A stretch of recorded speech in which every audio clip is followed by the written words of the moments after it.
Magical world. जादुई परी की कहानी। एक तालाब में दो जादुई परी नहा रही थी और वह दोनों आपस में बातचीत कर रही थी और एक लड़का दुखी मन से वहीं पास से गुजर रहा था। तभी देखा कि यहाँ किसी के बात करने की आवाज़ आ रही है और कुछ कुछ कुछ कुछ की आवाज़ आ रही है। पानी में कोई जैसे खेल रहा हो और गाना गा रहा हो। वह सोच में पड़ गया कि यहाँ दूर दूर तक तो जंगल ही जंगल है।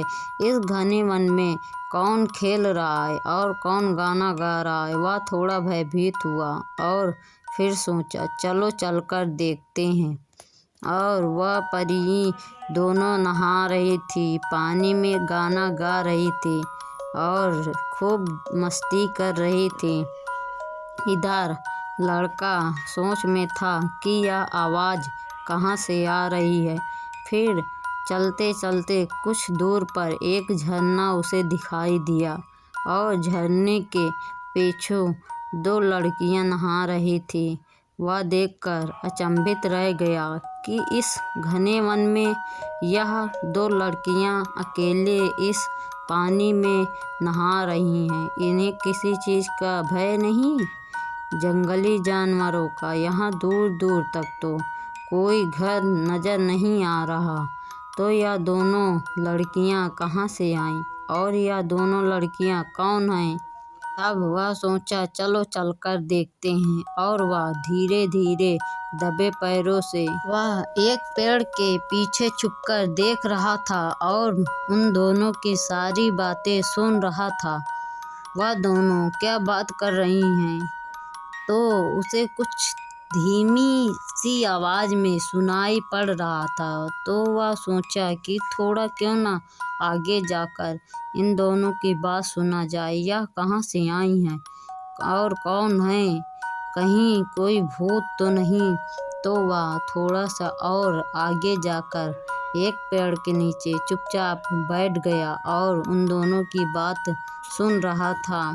और वो दोनों नहा रही थी और आपस में बातचीत कर रही थी कि मेरे पंख देखो कितने सुंदर लग रहे हैं और मेरी खूबसूरती के दीवाने पूरे देवलोक में हैं। और लाल परी बोलती है, हाँ हाँ मैं भी कुछ कम नहीं हूँ, मैं भी खूबसूरत हूँ और मेरी खूबसूरती पे सभी लोग दीवाने हैं और मुझसे वरदान भी मांगते हैं। तुमसे ज़्यादा मुझे इस धरती लोक में सभी लोग पसंद करते हैं। तो बालू परी बोली, हाँ हाँ ठीक है जानती हूँ। फिर वह दोनों नहाने लगती हैं और गाना गाने लगती हैं। चहल पहल वहाँ की मानो जैसे कोई स्वर्ग हो। उन दोनों के आने से वहाँ उस जंगल की खूबसूरती और 4 गुना बढ़ जाती है। और ये दोनों नहा रही थी, इसी तरह बातचीत कर रही थी। तभी हल्की सी परियों को आवाज़ आई और परी ने बोला, वहाँ कौन है, उस पेड़ के पीछे कौन है, कौन है। फिर वह लड़का घबरा गया और वहाँ से भागने लगा। और फिर जलपरी जल्दी से बाहर आई और उस लड़के को बोली कि रुको, तुमने हमारी सारी बातें सुन ली हैं। अब तुम इस धरती लोक में बताओगे कि वहाँ 2 जलपरियाँ रहती हैं। तो लड़का बोलता है, नहीं नहीं जलपरी, मैं नहीं बताऊँगा, मैं किसी से कुछ भी नहीं बताऊँगा। तो जलपरी बोलते हैं, हम तुम्हारा भरोसा कैसे करें। तब फिर बोलते हैं, नहीं तुम झूठ बोलोगे और बताओगे कि हाँ वहाँ 2 जलपरियाँ रहती हैं। वह बोलता है नहीं नहीं।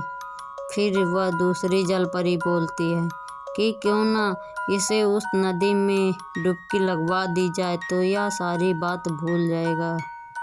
तो फिर वह दोनों उस नदी में लेकर जाती हैं उस लड़के को और बोलती हैं, इस नदी में तुम डुबकी लगाओ और सारी बातें भूल जाओगे एक ही मिनट में। तो वह बोलता है कि नहीं, मैं किसी को नहीं बताऊंगा। तो जलपरी बोलती है, नहीं, तुम डुबकी लगा लो और फिर जाओ, नहीं तो हमें तुम्हें मारना पड़ेगा और हम यह नहीं चाहते कि किसी बेकसूर की जान लें। तो लड़का बोलता है, ठीक है, अच्छा।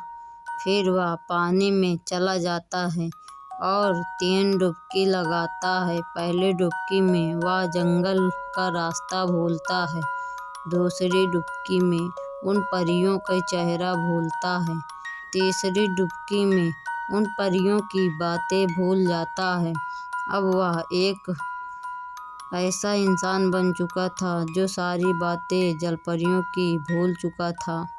अब जलपरी कुछ भी पूछती कि मैं कौन हूँ, तो उसका जवाब यह होता कि मुझे नहीं पता तुम कौन हो और मैं यहाँ कैसे आया, मैं तो घर पर बैठा था। तो जलपरी बोलती है, अब यह सारी बातें भूल चुका है, अब तुम घर जाओ। वह घर चला आता है और जलपरियाँ भी खुशी खुशी उसी जंगल में और उसी तालाब में रहने लगती हैं और वो भी अपने गांव जाकर खुशी खुशी रहने लगता है। अब जलपरियों की बातें भी भूल चुका था, वह जलपरी भी खुश रहती हैं।